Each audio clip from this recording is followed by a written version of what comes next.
All right, it is 7:30 on Monday, December 4th, and I call the meeting of the Brainerd City Council to order. Please, Tony, please call the roll. Stunek. Here. Terry. Stingline. Here. Johnson. Here. Chezak. Here. O'Day. Here. Bevins. Here. Badeau. Here. Please rise for the Pledge of Allegiance.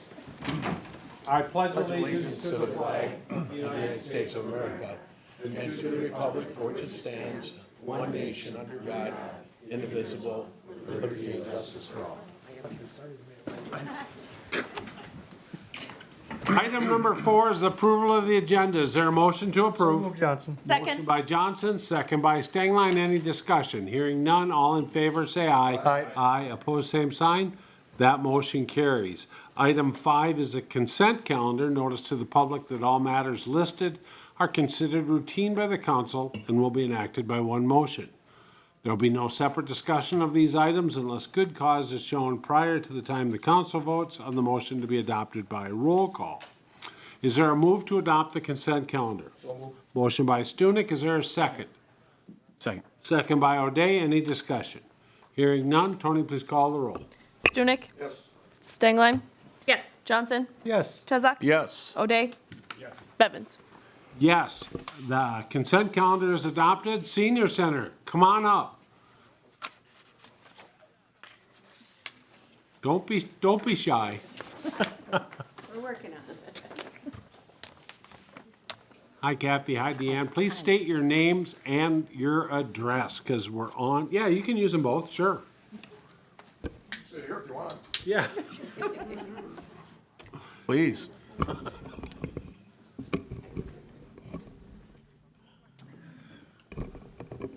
Want to start, or do you want me? You start. Okay. I'm Kathy Tusa. Did you say address? Yes, please. I'm sorry, I live there's in people might be Baxter. watching on TV. 14075 Firewood Drive, Baxter. I know Deanne has given each of you a copy of our monthly newsletter, and I'm president of our board this year, so I get to write a letter in there to the membership every month.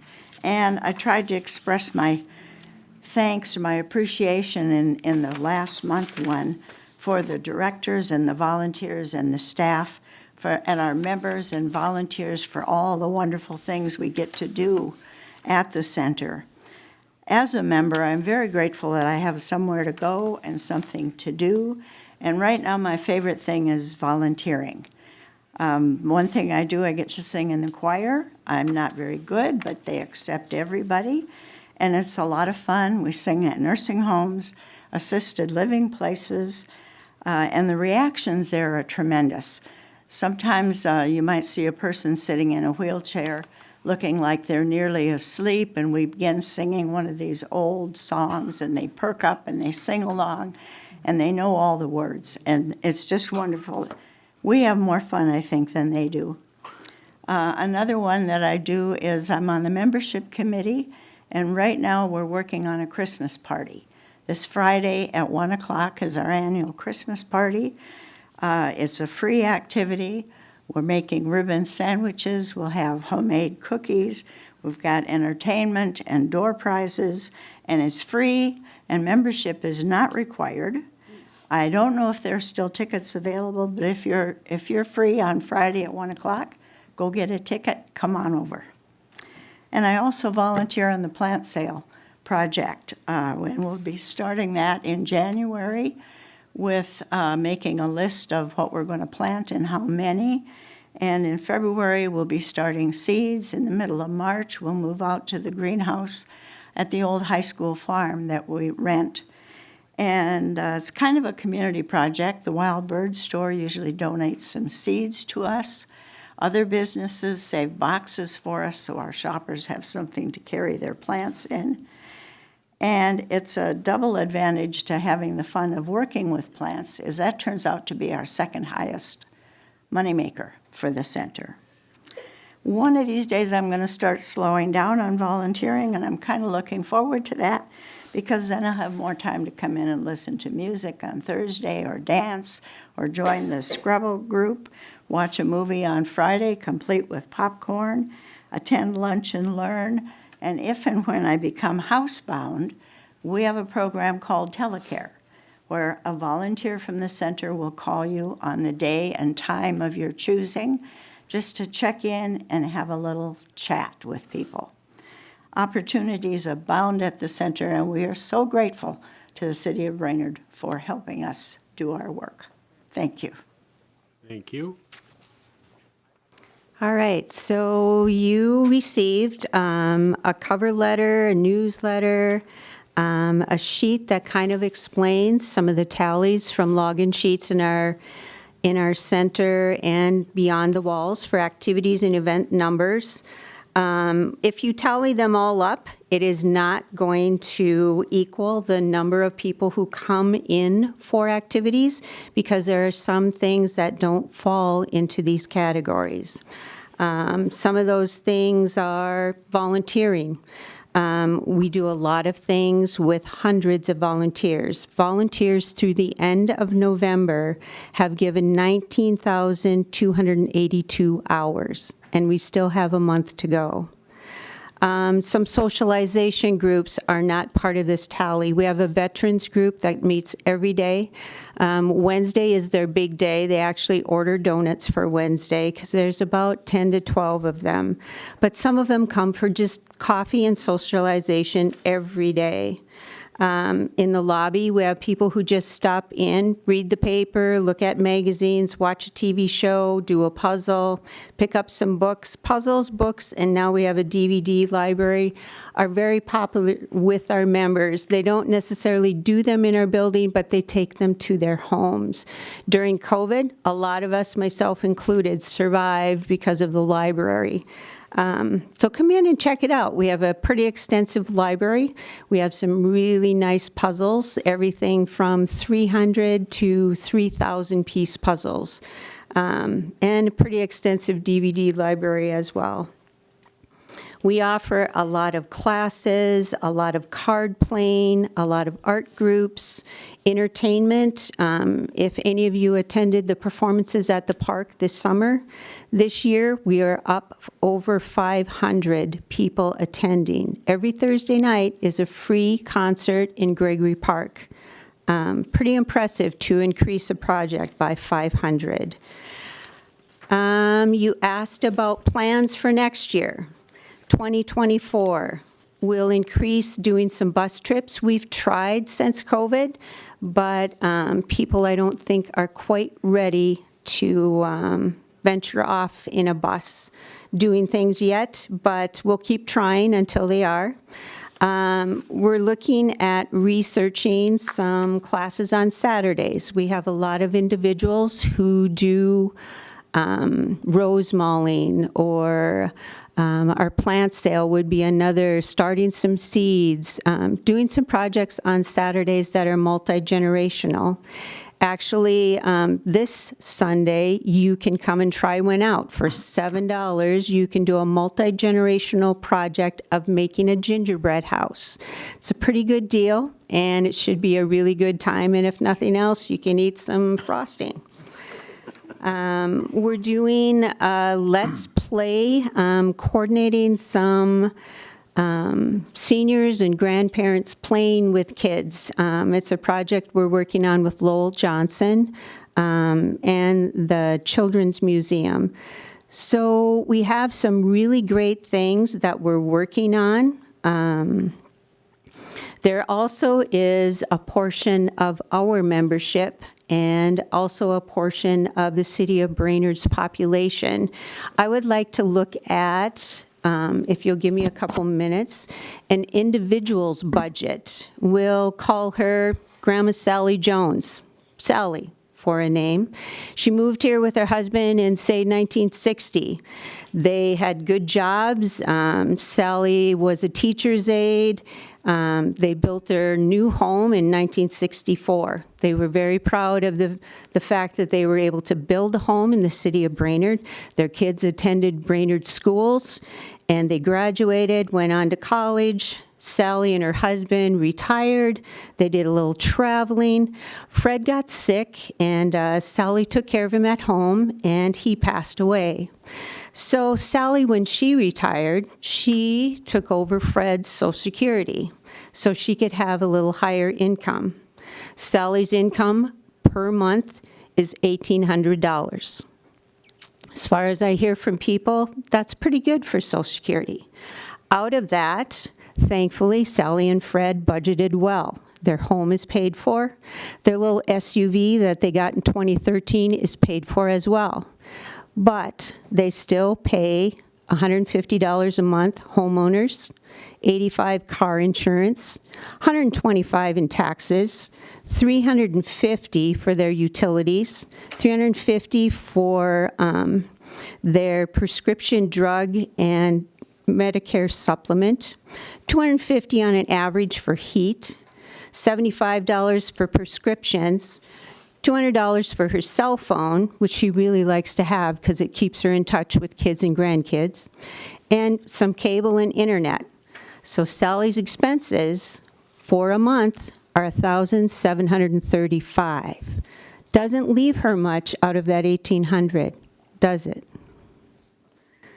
So if there's a car that breaks down, if there's a pipe that breaks, someone to take care of her lawn. She pays the neighbor boy to mow her lawn. It's pretty tight that some of these people live on. And granted, there are some that had retirement plans, there are some that had extra savings, but there are some who do not and want to stay in their own homes, are proud of the homes that they built or they worked hard to have. There are some that don't own their homes. There are some that pay rent. There's a lot of variables.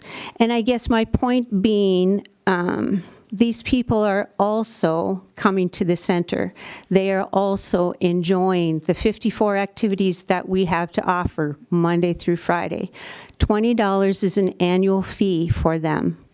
And next year, we're going to award some scholarships. We'll have a little pocket of funds. So if that $20, or if we raise it, we'll have a little pocket of funds that we can give them a free membership. It's their socialization. It adds to their physical and mental health. It provides them with entertainment. It provides them with joy and places to go. So I see the benefits of the center every day, all day long. Not anything that's prideful on my part. I can be proud of them and what they do because I'm not doing it. They are. So we thank you for the support you give us. And is there any questions? Any questions? President Evans? Okay.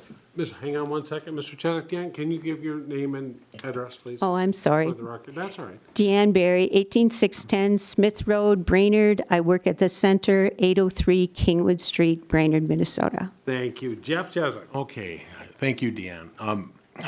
One quick question, I got two questions. How long have you been the director there, or actually been there volunteering or doing your job?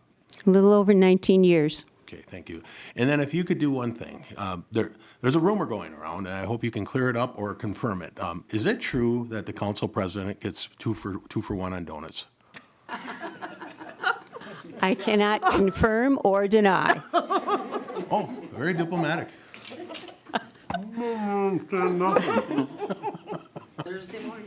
Thursday morning, you are right. And we now make gingerbread. Any other questions or comments for Deanne? No, thank you very much for the presentation.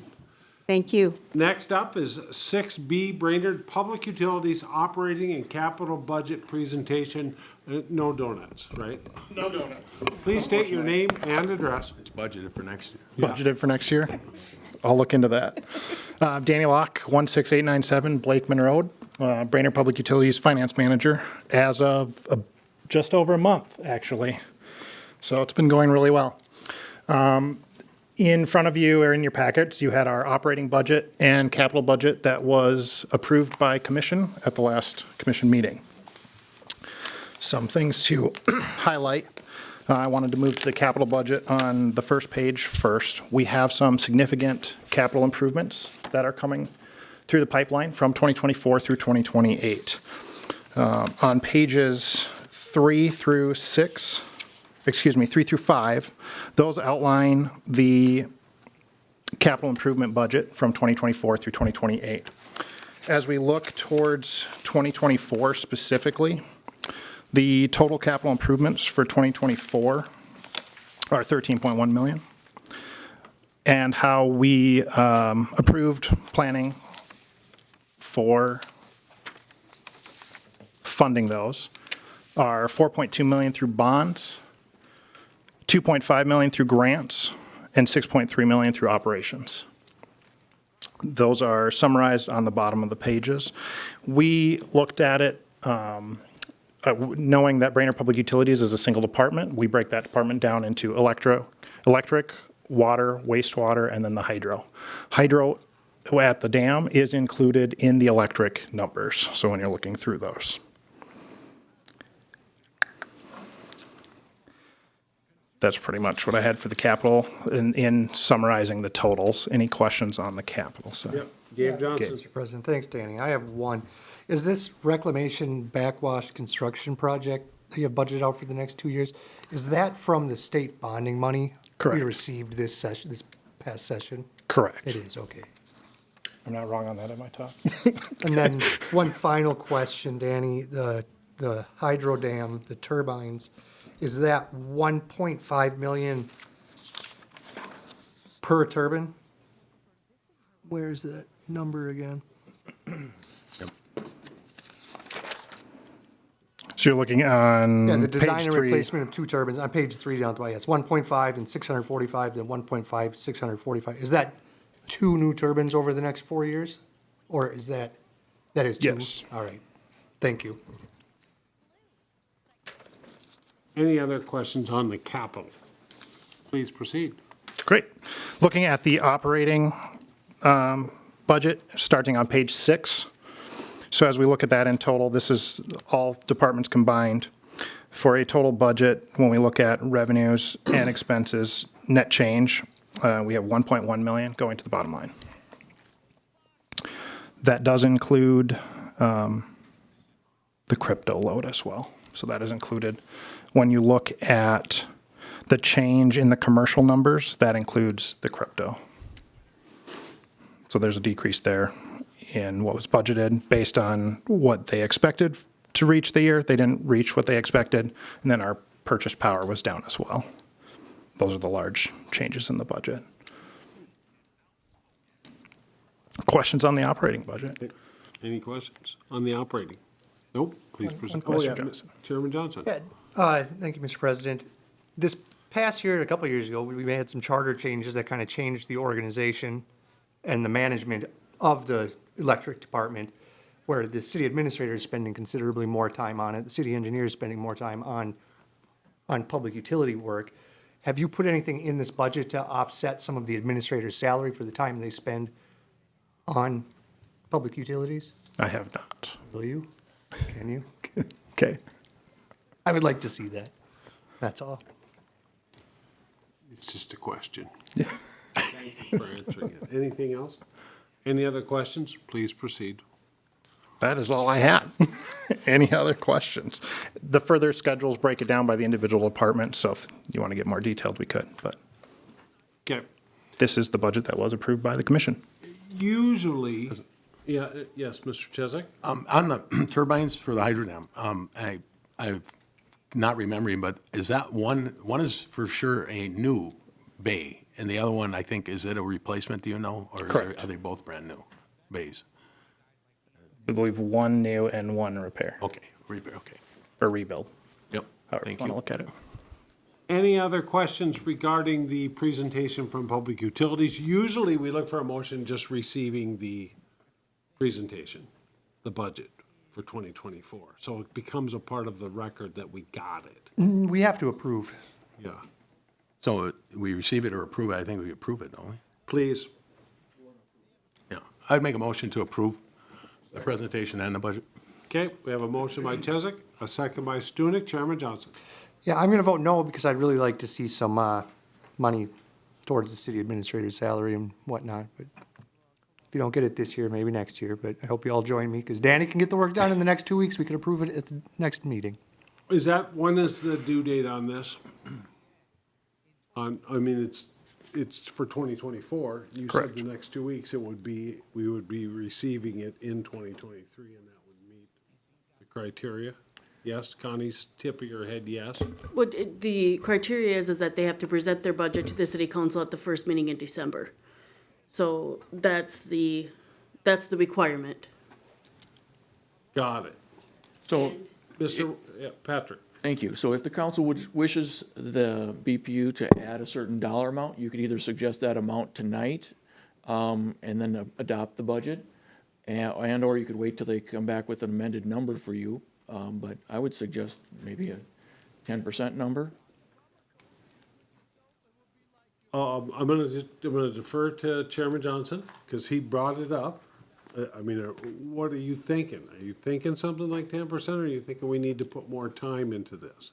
I think 10% sounds fair, but I don't know how much time the city administrator is spending on those enterprise funds. I know with the enterprise funds we have with our wastewater and stormwater, we take how much time our staff is spending, and those enterprise funds pay the actual amount of time. So I don't want to grab cash here. I'm just trying to compensate the employees for the time they put, Trying just to like we make do with the HR department. Yep, thank you. Chairman O'Day. He basically answered my question, what was the number that we're looking for, so I think that was good direction, that maybe Danny and Todd can speak with the administrator and whoever else is involved in these and come back with a different number 2 weeks from now. It's possible. Right now, we have a motion on the floor to approve it as presented, and a second. We're in the discussion phase on that motion. Anybody else have any comments? I have a question or Mr. comment. Chesak. I would like to know if we have a more, to just throw out a 10%, which Mr. Wusso did. I wouldn't object to that necessarily, but I'd like to be more specific on at least talking to, our administrator, I guess, would be Jennifer, that's been out there this year. I don't know how much Patrick has put in the last few weeks since he's been on board to speak to what Gabe's referring to, but I would like to have a little bit more detail. I think we all would. So if they could come back, I'd be willing to amend my motion and leave that portion out of the budget until they come back, if that's something. So you want to move to accept it as is, but you'd like to come back and amend it? For that particular item, yes. Got it. And I would so move that we, Okay, so let's do the amendment. The amendment is to accept the presentation, accept the budget, with the exception of the time spent by staff out at PUC. administrator. Yeah, well, it's got to be done within 2 weeks. Okay, so we have a motion to amend. Is there a second? Does he have to? Second by O'Day. does- Is there any discussion on the amendment? Kevin approve the amendment? He's the seconder of my motion. Does that have to be? Doesn't have to? No. Okay, thank you. No, we're just doing the amendment, and O'Day seconded it. Okay, yep. Now we're going to discuss the amendment. Any discussion on the amendment? I do. Chairman Johnson. So, Mr. President, is this approving the budget seems like it's just approving the budget? And if we approve the budget except for a number for staff time spent at the utility, would they necessarily have to come back and present that number, that data to us, if their budget's approved? I don't think so. So I'm a no on the amendment and a no on the original motion still. We're just discussing the amendment, I so know. appreciate that. Any other discussion on the amendment? Okay, so we're going to vote on the amendment, which is to add that the public utilities and the city administrator come back with a valid time for staff time to add to the public utilities budget. Okay? Did I say that correctly, Mr. Chesak? So, yeah. All right. All in favor on that part, say aye. Aye. Opposed, same sign? Aye. Aye. That motion passes. So now we're back to the amended motion, which is to approve the budget with the amendment. Any further discussion on that, on the amended motion? Hearing none, all in favor say aye. Aye. Opposed, same sign? Aye. That motion passes. Okay, thanks for coming. Thank you. You have a budget.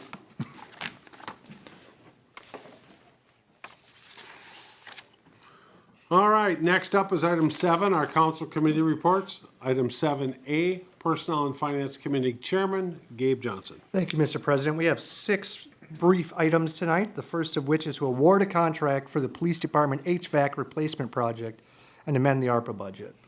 We have a motion by Johnson. Second. Second by Stunek. Any discussion? Chairman Johnson. So this is what we talked about at the last meeting, that we're maxed out our ARPA funds. So we'll have, what, $204,000 in ARPA funds and $207,000 of 2024 capital funds to replace the HVAC over at the police station. Thank you. Any further discussion? Hearing none, all in favor, say aye. Aye. Opposed, same sign. That motion carries. Please proceed. Thank you, Mr. President. Next up, we have a hiring. The motion is to ratify the hiring of Catherine Johansson, effective December 20th, 2023. Further, that should be placed on step 1 of the administrative specialist wage grid, and I so move. Second. We have a motion by Johnson, a second by Stunek. Any discussion? Any discussion? Hearing none, all in favor, say aye. Aye. Aye. Motion opposed, same sign. Please proceed. Thank you, Mr. President. Next is a new CSO, and the motion is to ratify the hiring of John Unger, effective December 4th, 2023, at $16 an hour, and I so move. Second. Motion by Johnson, second by Stunek. Any discussion? Any discussion? Hearing none, all in favor, say aye. Aye. Opposed, same sign. That motion carries. Please proceed. All right, thanks. The next up was a discussion item on the statewide affordable housing aid. The city of Brainerd will be receiving $96,000 and change later this month, and then we will receive 2 installments in 2024 that total up to be $96,000 and change. There's information in the packet. There's a link to the state website that explains the program and what we can and cannot spend the money on. It's pretty broad that we can spend it in housing. We didn't have any motions. I requested in writing, Jeff, to have this on the agenda tonight. It is. So it's just putting it on our radar, and if anybody has any ideas on how we could spend $100,000 to help housing in the community, think about it. And any comments on the statewide affordable housing aid? No, please proceed. Okay, thank you, Mr. President. Next up is the discussion of 2024 non-working funds budgets. So this encompasses, and this was just discussion, just information only from Connie. She put together a lot of good information here on the transit fund, library fund, recycling fund, the parking lots fund, the permanent improvement fund, the big old mayor's contingency fund, sanitary sewer, and storm sewer funds. And they all look good. And I do want to say the transit fund is projected to have ridership fees exceed the budgeted share of our expenditures by about $64,000. So at this time, it looks like the fare increases we made this year were enough to sustain the transit program for now. Thank you. Any questions or comments on the non-working funds budget?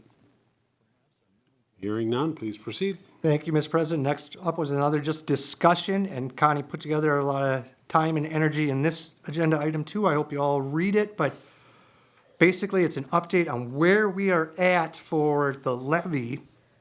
And we set the preliminary at 10.53% back in August or whenever.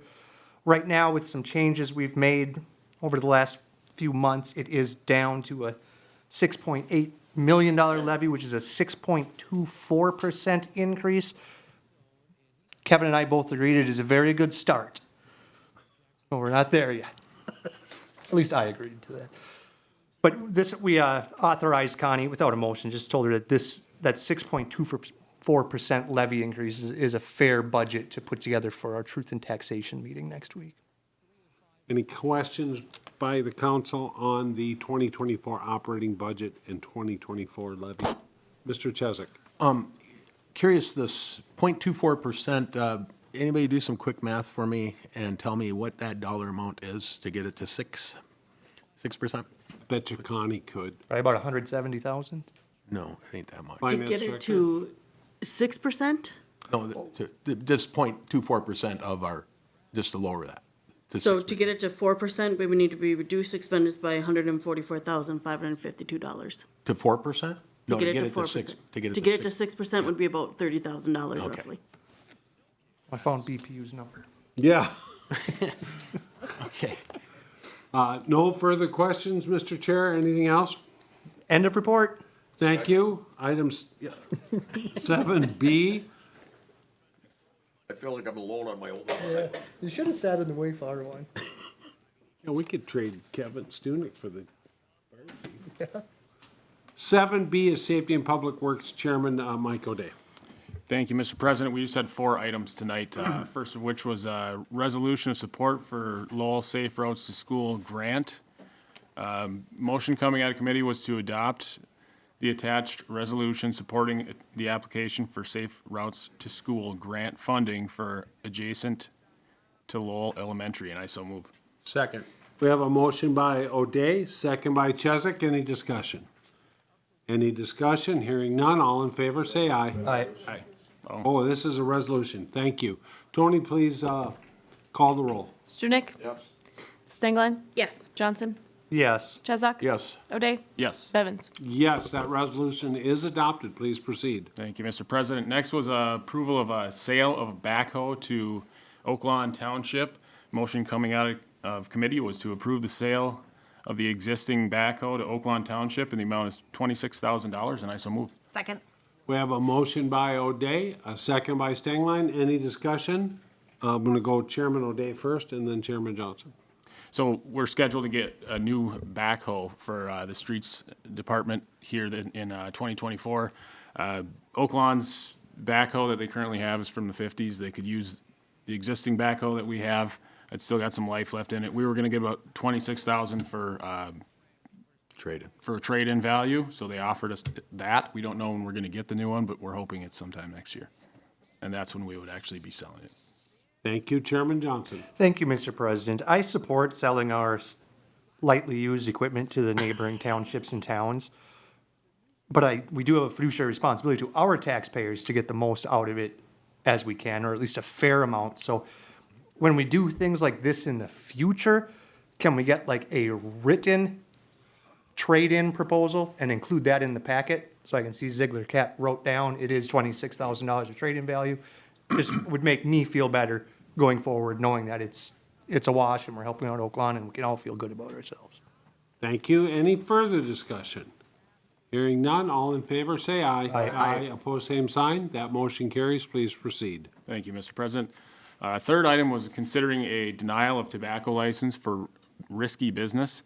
Motion coming out of committee was to deny the license renewal for tobacco products, and tobacco-related products submitted by Suzanne Milton on behalf of limos, et cetera, doing business as risky business, and to request the city attorney provide the applicant with a notice of denial and their right to a hearing, and I so move. Second. Motion by O'Day, second by Stengline. Any discussion? Chairman O'Day.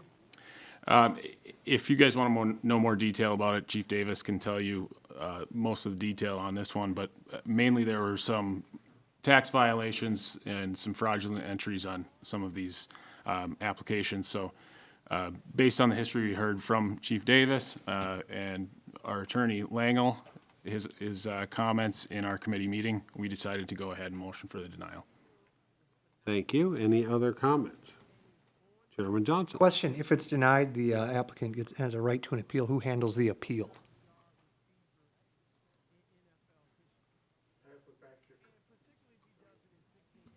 I have to look back at your code as to how the appeal is handled since it's already at the council level. It may have to go to district court.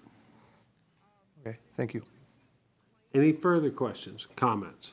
Hearing none, all in favor, say aye. Aye. Opposed, same sign. That motion carries. Please proceed. Thank you, Mr. President. The fourth item was just direction on active code enforcement cases. And motion coming out of committee was to go ahead and go forward with staff recommendation on all 4 properties listed, and I so move.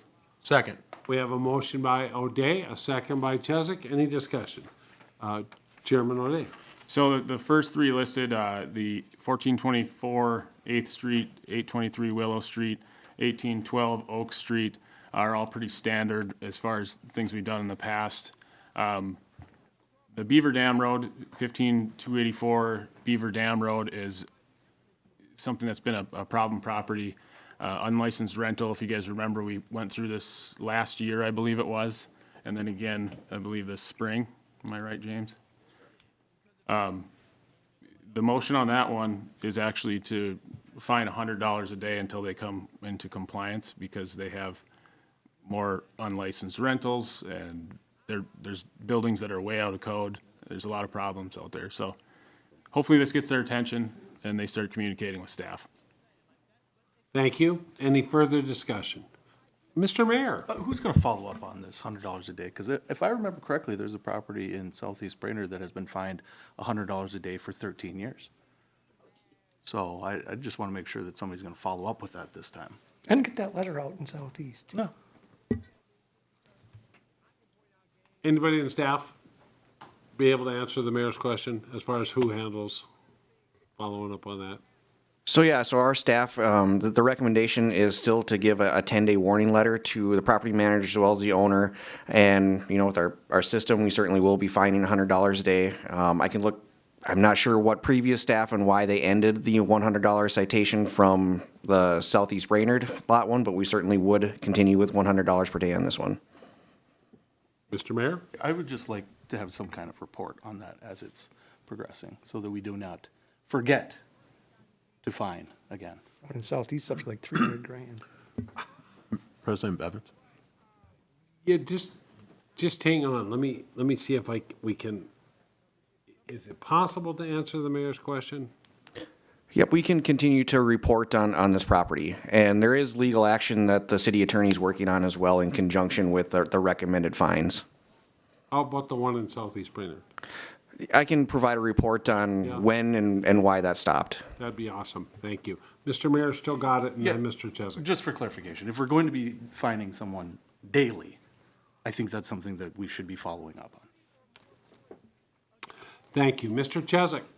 Yeah, in our community development director's reports for these type of items that come before us, he provides a very thorough background on all of our enforcement that we've done, and he's, I think he's done periodic update throughout the year. I've been very grateful for that work he's done, so I'm thinking this would kind of fall into that. Maybe he would be able to respond to that, if I'm correct or not. You know what? Before we start setting policy on nuisance violations, we got a motion and a second. Do you guys mind if we vote on this one? Because we seem to have lost track of the discussion on these four and gone into more My staff apologies. direct. No, it's okay. I just, if we can, keep it to these four, okay?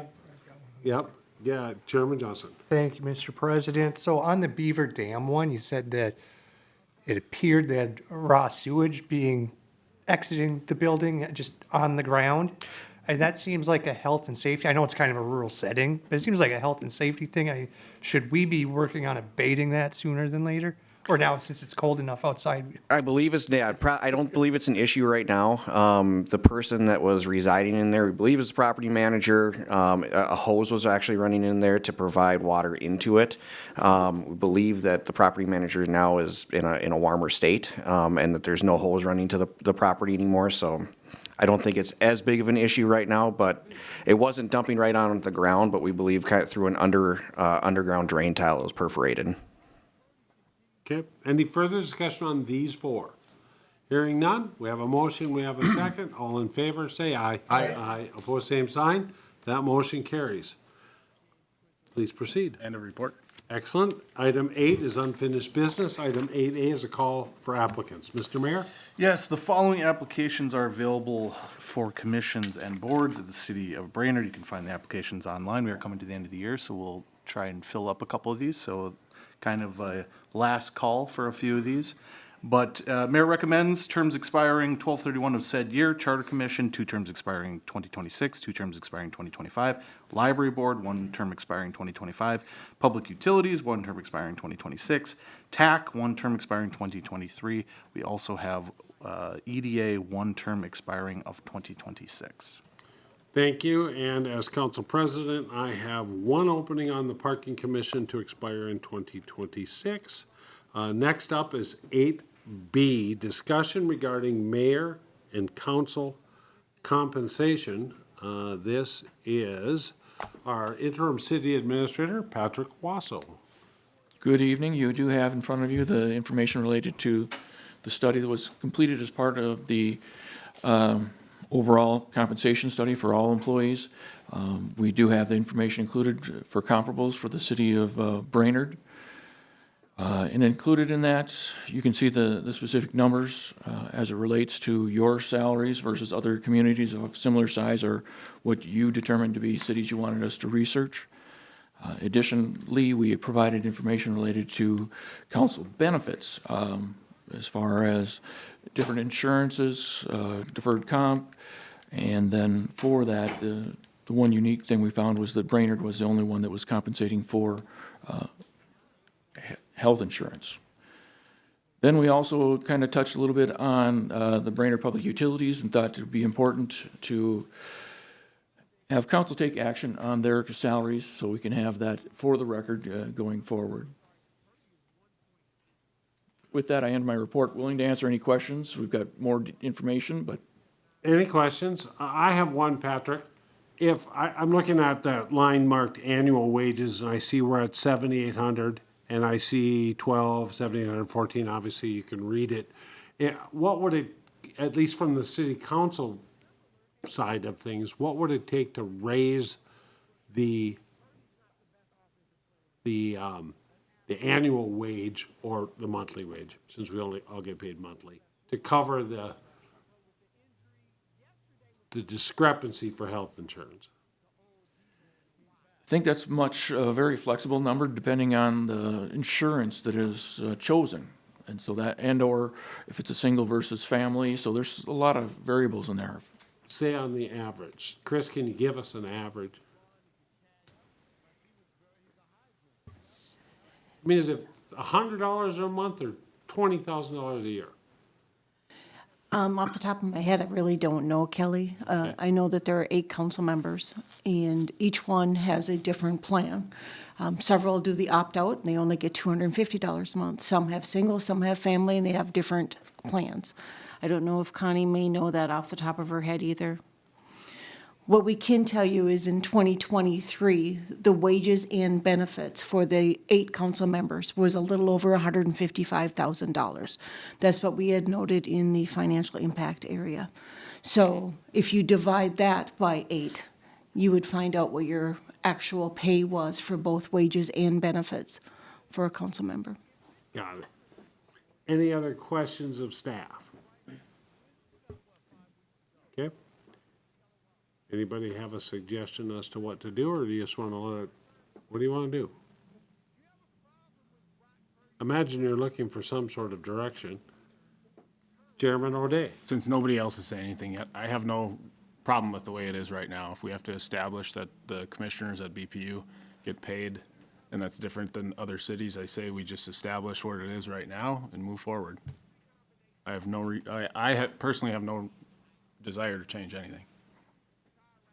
And I don't care what other cities are doing that we're not paying ourselves as much as they are. That doesn't bother me. Okay. So just leave it all as is. And I believe that's what would happen if we do nothing. Yes?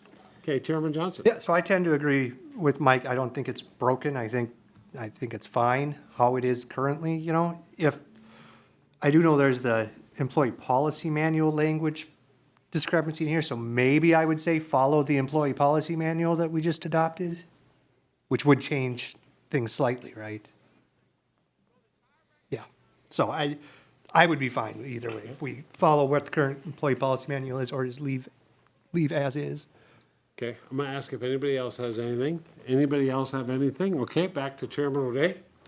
Because I didn't see a need for change, I guess I'm confused at what that would entail. It was a little confusing reading through this memo this time, just understanding what that change would be to follow the employee manual. I know you mentioned it in the beginning here, but. Chairman Johnson has an answer. Yeah. Thank you, Mr. President. I think it says here, the city incurred about $3,900 more in expenses in 2023 than if it would have followed the employee policy manual. So I think if we follow the employee policy manual language, which we currently aren't, it would shift $3,900 of burden onto city council members that they didn't have in 2023. Does it change anything for BPU commissioners? It would shift about $1,800 more onto the commissioners' plates I still feel like, of premiums. I think it's, if we didn't catch it then, and we're just catching it now, I don't think this is the right time to change it. That's my opinion. Are you suggesting we follow the employee policy manual? Not after what I just heard. I think whatever we're doing right now is working just fine. Stick to what we did in 2023. Would you make that as a motion? I will. I motioned that. That we stick to what we did in 2023. Let me see if we get a second. Second. Second by Chesak. Motion by O'Day, second by Chesak. HR Director Schubert. So what the issue is I didn't stick with what the employee policy manual said when I sent out the 2023 information. I followed the past practice. So we just need to know for sure if you want to follow the employee policy manual or if you want us to change the employee policy manual back to our old practice. Really what we were looking for there. I read your motion as follow past practices and make the employee policy manual fit. That's what I think I said. That's what I thought you said. Mr. Chesak, is that what you interpreted this motion to mean? Yes. Okay. Does that give you what you're looking for, Chris? Any comments on the motion? Any questions on the motion? None? All in favor, say aye. Aye. Opposed, same sign. That motion carries. Gives you what you need? Yes, sir. Perfect. Next up is 9, new business. 9A is first reading of proposed ordinance 1561, which is on short-term rentals. And this is Mr. Kramvik. Anything you'd like to add to what's in our packet? Yes, thank you, Mr. President. So the Planning Commission have been working on the proposed ordinance for the past 3 months as there has been concern on the potential loss of long-term workforce housing in Brainerd. Just to highlight some of the main summaries, I guess, of the proposed ordinance, it defines it as 3 types of short-term rentals. VDUs would be what's kind of considered your current short-term rentals, which you don't have to reside at the property, allows you to rent for as many days in the calendar year as possible. The other ones are a little more restrictive. With that, the proposed ordinance also limits the total number of VDU short-term rentals in the city of Brainerd to 20, 10 of them in the traditional neighborhoods, 10 in the contemporary neighborhoods. Also allows for property owners and companies to only own 1 VDU in the city. Also allows only 1 VDU in a multifamily building or platted block. And then finally, requires all short-term rentals operating prior to the effective date to be compliant by December 31st, 2025. At the Planning Commission, it was originally slated for 2024, and they recommended that motion to give property owners a little extra time to gain compliance. Staff did include comments from the Planning Commission as well as a link to the public hearing. And staff has scheduled a public hearing at the next city council meeting to also hear testimony from the public at the council level. And I can certainly answer any questions. Any questions of staff regarding the first reading of proposed ordinance 1561? Yes. Mr. Chesak?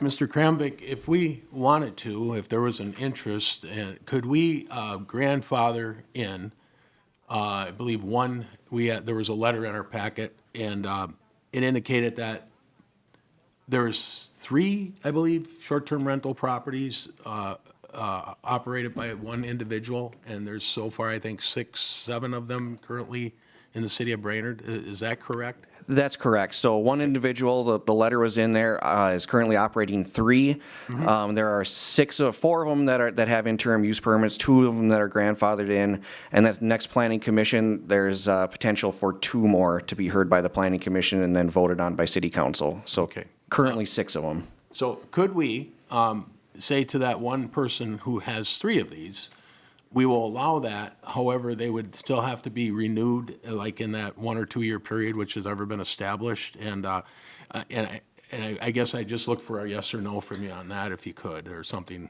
Yes, there would be potential to grandfather in from numbers.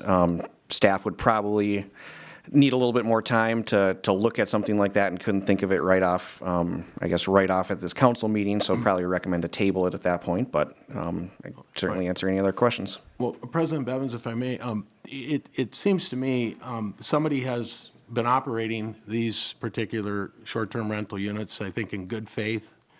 Apparently, he's been doing a good job, and I just think it's kind of aloof of us to think that we're just going to say, no, you can't do this anymore, even though this is your own property. We're going to say no, because we want to limit the number of short-term rentals, and it's not this individual's fault that they have 3 of them where nobody else has more than 1.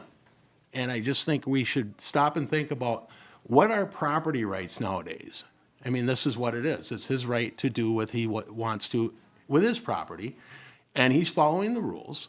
And now we're changing the rules. And normally, most every instance I can think of, when something like this changes in midstream, there's always, I shouldn't say always, but more often than not, there is a grandfather process. And we can work out ordinance language to accommodate for that and still have our restrictions in place. And that's what I would like to see. I wish if there was any objection to that. I know it was mentioned at the planning and zoning meeting.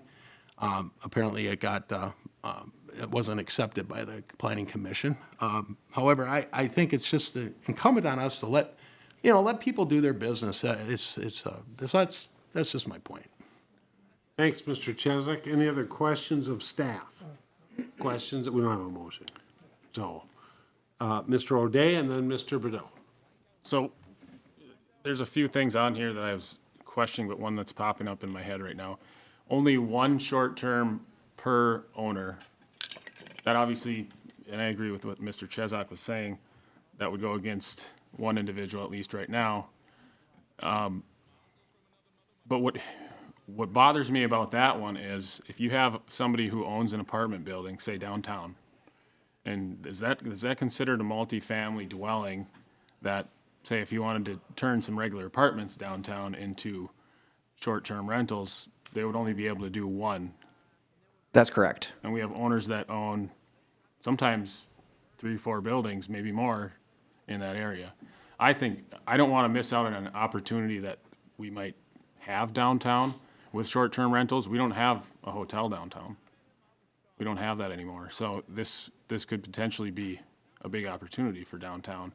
And I would be open to expanding that actually beyond the 20. I don't know how much discussion there was on that at planning and zoning because I didn't see the whole conversation or conversations, but that's just something I want to keep in mind. I think our downtown district and the NP Center could both potentially be benefiting from that, but. Again, you could direct staff to provide exemptions for those districts or PUD districts. I know St. Paul is the one that had the restrictions to 1 per multifamily building, or 10% of the multifamily was how it was written in that one. I know one of the concerns was restricting it to 1 owner as well. Is that there's large companies that may come in and buy properties. They're not, individual property owners that are looking to rent it out, say, for the winter. It's an actual investment company that owns hundreds of properties coming in to buy houses. And then obviously taking the workforce housing down that way. So I think that was probably, one of the concerns and one of the reasons that was put in there. You have the floor, Mr. O'Day. Is there a way around this? So is there a certain size of a building? I just don't see how much different it would be for somebody to turn one of these buildings downtown into a hotel or turn it into all short-term rentals. Essentially, that would be the same thing, and you're not bothering a neighborhood at that point. Yes, it's a neighborhood, but it's not your typical residential neighborhood. It would help support shops with tourism. That's my thought process. Probably would have to, the simplest way would be to exempt the Main Street district from the ordinance. Or the numbers. From the 20? Yep. Okay. And along with what Mr. Chesak was saying, I think I would feel more comfortable grandfathering in everybody that's already in. and not count it towards the 20. I do think we need to limit these in neighborhoods. I think that's important. And starting at 20-ish is, I think, smart. But those are my concerns, and thank you, James. Mayor Bordeaux? So I have two questions. One, you seem to have some concern about procedure here. So one is discussion, so I'll hold off on that. The other is a procedural question. I'm just wondering when the correct time, if the council wants to ask for changes, when the correct time for them to ask for the changes would be. Would that be now before the first reading? Would that be after the first reading? I just want to make sure that we're putting our ducks in a row. And then I have a question that is actual discussion that I would like after. I can only give you,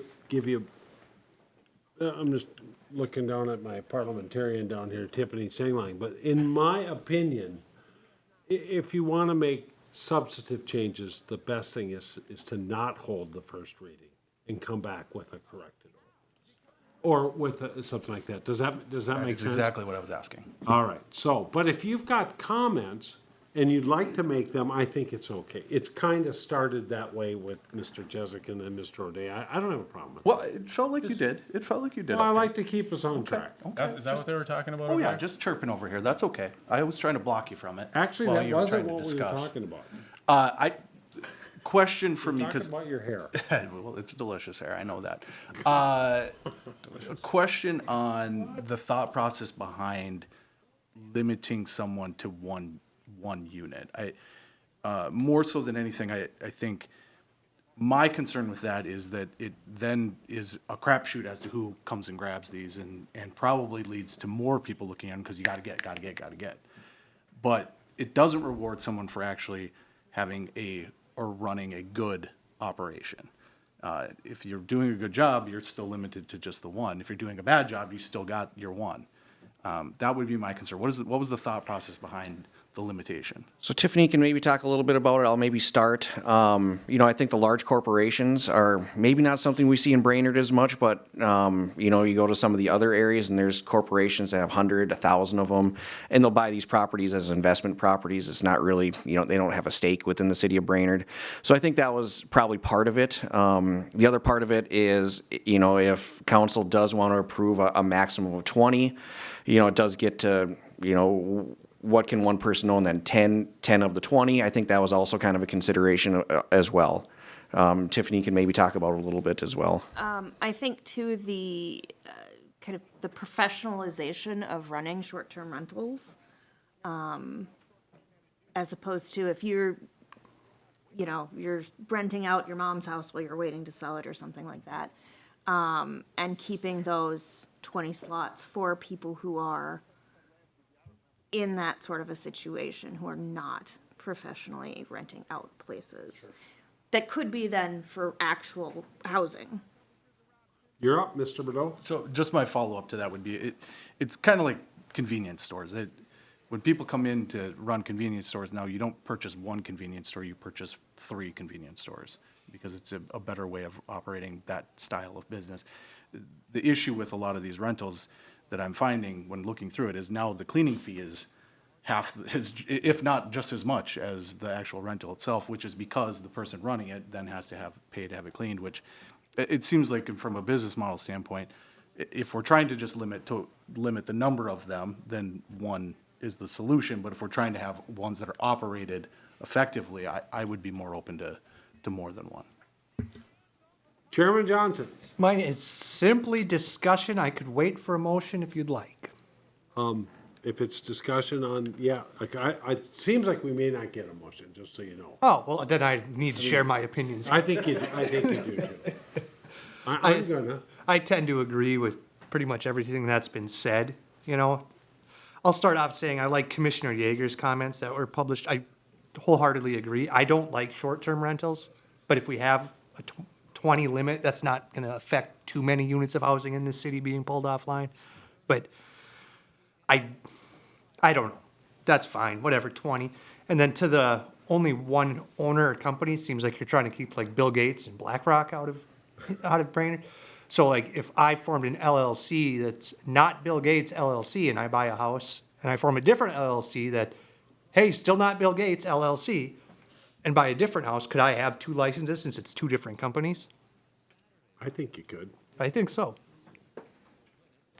We did think about that at the planning commission level, and, you know, we could talk with the city attorney to see how we can even try to strengthen that language more, if that's something the city council wants us to do. Yeah, I tend to agree with the mayor that we want to get rid of the bad operators, and if we're going to allow it, we want to allow it to good operators, right? So I don't think limiting to one is all that smart, but I do think you do totally not BlackRock LLC and buy as many individual houses as you want. $155 a pop to get an LLC. I'm done. Anything, Mr. Stunek? No, I've heard enough. Okay, the only two comments I have is if we're gonna grandfather anybody, I hope we're grandfathering licensed people, not unlicensed people. And the other thing is, I hope, and I don't recall what the short-term rental fee was, rental license fees, we just went through all our fees, but I hope that our short-term rental fee would be commensurate with all the activity and all the Bill Gateses of the world that want to buy houses in Brainerd, so we can monitor the good renters and get rid of the bad ones. So we're getting enough to cover our expenses. It sounds like there's a lot of work to be done left on this ordinance. I suggest the next thing to do would be to not hold the first reading, but if somebody would like to make a motion, you can. Otherwise, President Bevins? Mr. Chesak. If the motion is to approve the first reading, it has to be unanimous, or if they're, correct? Correct. Or else you read it. Okay, thank you. And that's on the reading, really. Right. But it is the rules. Yep. Yeah, James had to read the whole new zoning code. Yeah, I wanted him to, so. All right, I'm gonna ask a second time. Is there anybody who wishes to make a motion on this? Mr. President, would you like a motion to refer it back to the planning committee? That or- would be awesome. Okay, then I will make that motion. Second. We have a motion by Stengline, a second by Stunek, to refer it back to the planning commission. Any questions on that motion? Mr. Chairman, or Mr. President? Chesak? Would it be acceptable for any of us with different thoughts to just submit them to the? I'm sure the planning commission would appreciate that, Thank you. actually, as always, Thank you. whether they follow them or not. Any other comments on the motion? Mr. Mayor Bordeaux? Yeah, mine is essentially the same as Jeff's. However, just to speak it out loud, I do support some kind of limit. I just think that one is maybe a little too restrictive and arbitrary. So some kind of limit, and if we only have 20, start dividing it up. But I like a few with a few more than I like 20 with one. Thank you. Any other comments on the motion to refer back to planning and zoning? Hearing none, all in favor say aye. Aye. Opposed, same sign. That motion carries, and please refer your comments to Mr. Krambeck. Tiffany. Or to Tiffany, either one will work. Next up is item 9, new business, item 9B. First reading of proposed ordinance 1562, a revised fee schedule, here it is, for the revised fee schedule and to hold the public hearing this evening. Mr. Krambeck, anything you'd like to add to what's in our packet? Yes, thank you, Mr. President. So staff presented a proposed ordinance to the P&F committee at the last city council meeting, which reorganized fees into one location as an appendix A and B. This was done after considerable research into other fee schedules from surrounding municipalities. Staff provided a summary of the primary changes to the licensing and permitting fees on the agenda request. A letter from the landlord group was included in the packet, and staff did make them aware of tonight's meeting.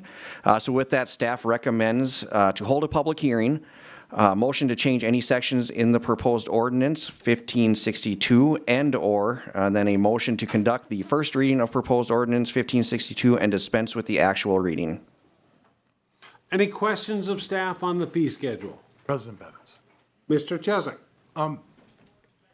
Mr. Kramvik, in your information you provided, there was, besides Sack and Whack, there was one other item, I believe, that you said would go to public utilities and another, I forget who that was. If you could identify for me the other item besides Sack and Whack and the other place that fee structure would go to. And that was a park dedication, which would go to the park board for discussion. And public utility.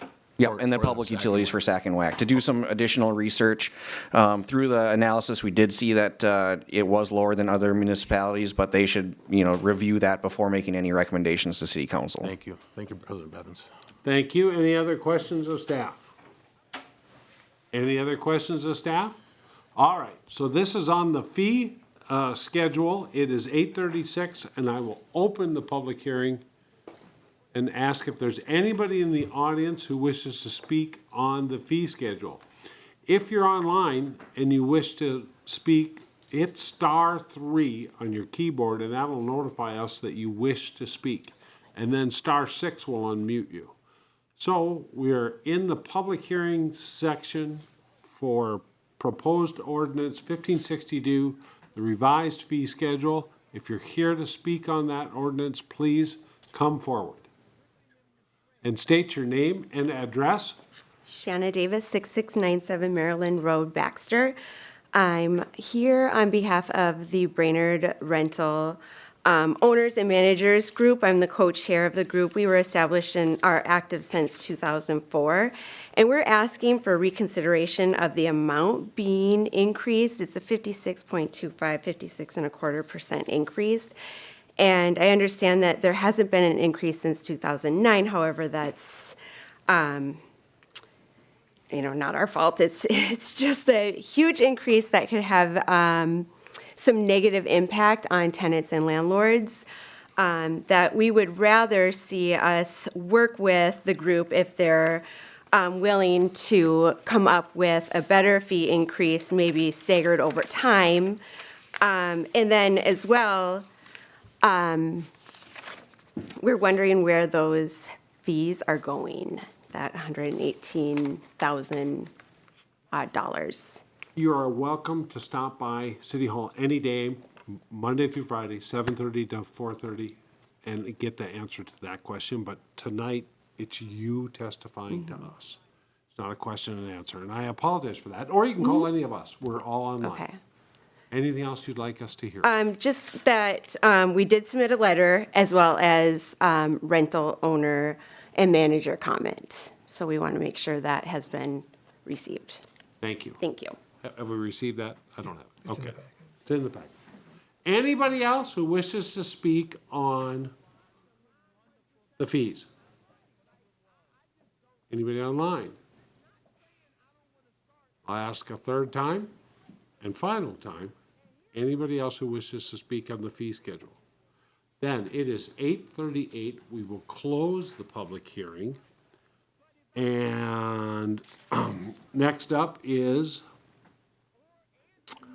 we're looking for a motion to either make any changes or to conduct the first reading of proposed ordinance 1562 and dispense with the actual reading, which must be unanimous. Hearing no motions. Oh, what will you move? I will make that motion. All right, we have a motion to conduct the first reading of proposed ordinance 1562 and dispense with the actual reading. Second. Second by, so we have a motion by O'Day, second by Stengline. Any discussion on the motion? Chairman O'Day. Just make a comment that when fees aren't raised for this long, and we don't check these every once in a while, it does make an impact. I wish this didn't go this way. But if you want to talk to everybody's unions at any government level, they go up and up and up. And some of these fees have to match. We have to pay the people that are administrating all these permits and keeping track of everything, and it costs money. So we have to keep up with it, and I don't see another way. Thank you. Good point. Any further discussion? President Bevins? Mr. Chesak. I'd just like to say that I really appreciate public feedback, and I'm a little hesitant to say this, but there were a number of items in one of the memos we received from the public. It was a renters, property owners management group, and these are several items that weren't identified by individual, no name associated with it, and it's almost like it's time. You want to give comments credence, And without a name, I could have sat down and wrote all those myself if I was submitting that. So that's just my point. I would appreciate if we're getting comments from whomever it is, that they identify who it's from. Thank you. Thank you. Any other comments on the motion? Hearing none, all in favor say aye. Aye. Opposed, same sign. That motion passes unanimously. Next up is, we are looking, that's it. Oh, good. That's all we're doing on the first reading. Thank you very much. Next up is the public forum. Time allocated for citizens to bring matters not on the agenda to the attention of the council. We usually ask you to keep it to 3 to 5 minutes. So it is 8:41, and we will ask if anybody has something to comment on that's not currently on the agenda. Gotta give their name. Yep. I know. It's because we're on TV. I'll ask a second time, and if you're online and have something you'd like to speak to us about, hit *3, and then we'll know that you wish to speak. And I'll ask a third and final time.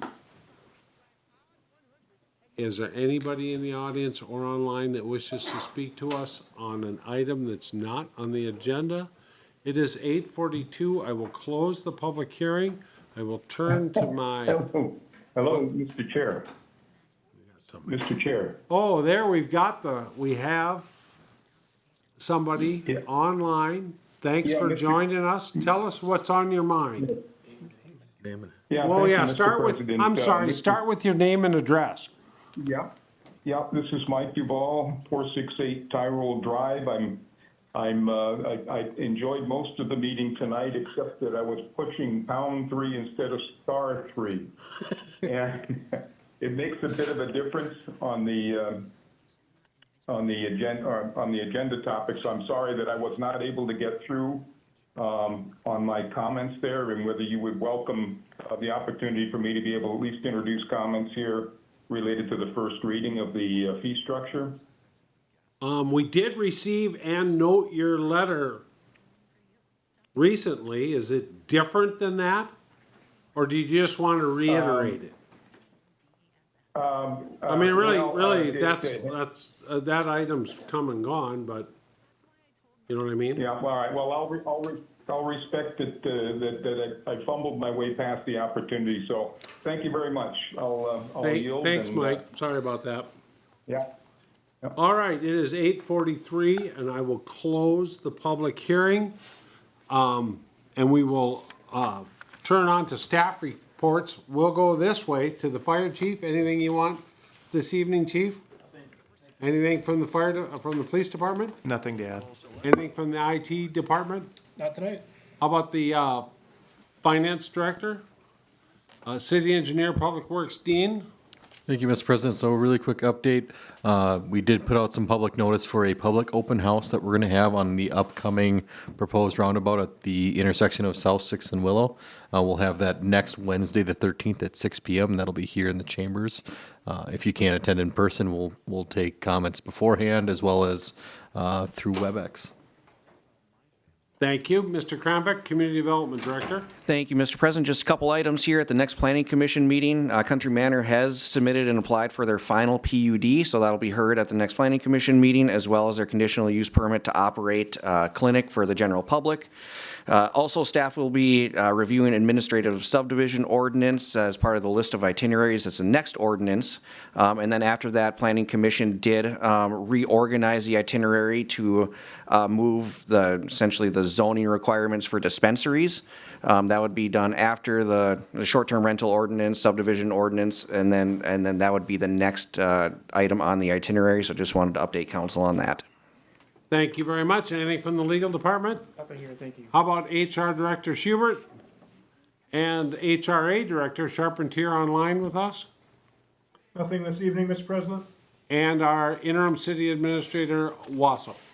I'm going to provide to you tonight a copy of a proposed schedule for the round-robin interviews with the new city administrator candidates.